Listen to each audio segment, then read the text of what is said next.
How to solve a problem like Chelsea's goal-scoring problems.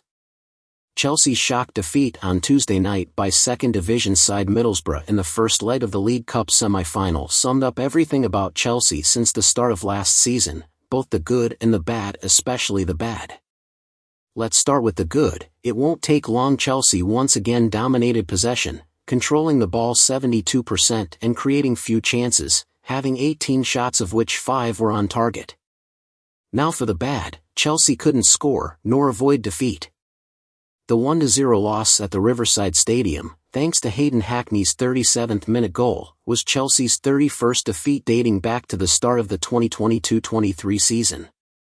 Of the clubs currently in the Premier League, only Bournemouth and Nottingham Forest, 32, have lost more matches in that time. However, no top-flight club can match Chelsea's poor record of 21 away defeats in the same period of time. Questionable match management and defensive issues have played their part in the Blues' ongoing misery, but the biggest contributing factor remains their struggles in front of goal. The recent overall improvement in league form means Chelsea now have the 7th best goal-scoring record in the division, a significant improvement on last season, when only 4 clubs scored fewer goals, but of their 8 Premier League defeats this season, 7. It could be argued that the results would have been different if the Blues had been more clinical. As a result, Chelsea sit 10th in the table, and unless Mauricio Pochettino finds a way to solve his team's wastefulness, another year without European football is sure to loom on the horizon. So, how can a Blues manager solve this specific and glaring problem? These are the options available to the Argentine. Time and patience. The same virtues that Pochettino has been preaching since his appointment as coach last summer. Chelsea have witnessed an unprecedented overhaul in the last 18 months, with 23 senior squad players arriving and 19 players leaving on permanent deals in just 3 transfer windows. Such extreme shifting will only lead to disjointed and inconsistent performance, and it takes time for everyone to come together as a cohesive unit. Pochettino's task in forming the team was further complicated by the absence of several players due to injury during the first half of the season with the team. At the moment, 8 first-team players are sidelined, led by captain and star player Reece James, while at one stage that number reached 14. Patience is also required when looking at Chelsea's squad long-term. Owners Todd Boehly and Clearlake Capital have focused their transfer strategy on signing some of the most exciting young talents in world football, but this has come at the expense of experience. Only James, Thiago Silva, Raheem Sterling, Ben Chilwell, Robert Sanchez and Conor Gallagher, who are constantly injured, can be classed as experienced Premier League players, and that has cost Chelsea dearly this season. While time and patience are required at Stamford Bridge, they are not usually afforded in a field of mediocre results such as elite football. Signing a striker. It is emblematic of Chelsea's muddled approach to transfers that, despite spending almost £1 billion on players in the last 18 months, the team is still desperate for a goal scorer, a focal point of their attack.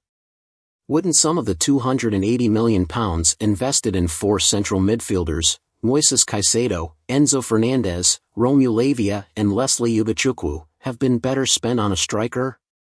The Blues spent £30 million to sign Nicholas Jackson from Villarreal last summer, but the 22-year-old Senegalese is young and raw and needs more time to adapt. He will also miss the African Cup of Nations during the next few weeks. His rival for the number 9 spot, Armando Broga, has impressed Pochettino since returning from a long-term injury, but at the same age he also lacks experience. Is Chelsea heading to the transfer market this month? What are its options?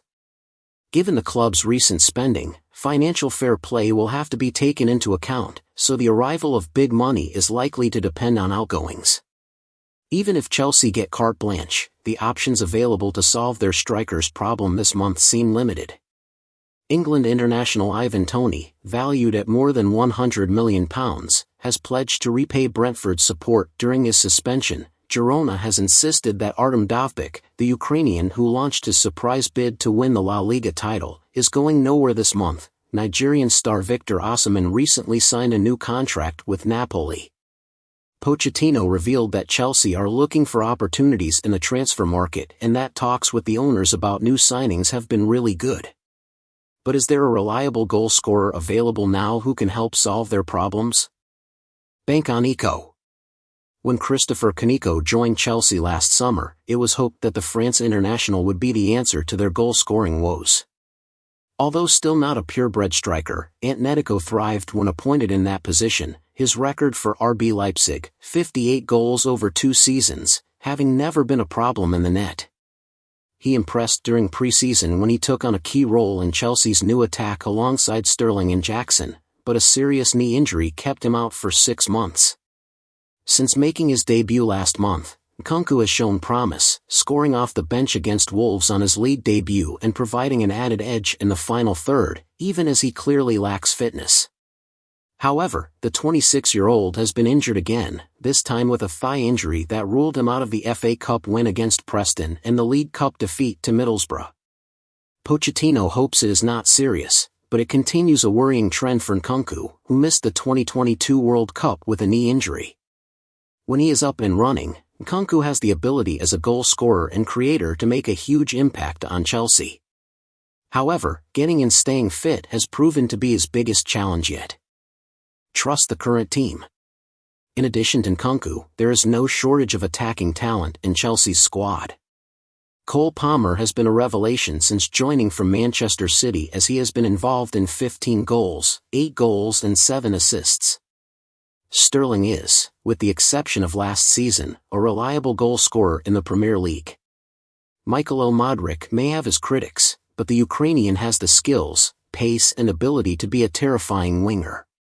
Jackson has shown a lot of promise, even if he has been guilty of wasting more than a few chances.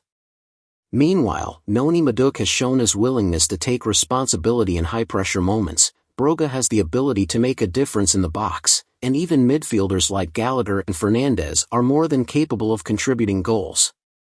Chelsea had no problems creating chances. They have created the 5th most chances in the Premier League this season, 44. However, they are second in most chances missed, 40. If options in the January transfer market are not available, Pochettino will have no choice but to trust his current players. There's enough attacking quality in the team to find greater consistency in front of goal, even if that requires time and patience.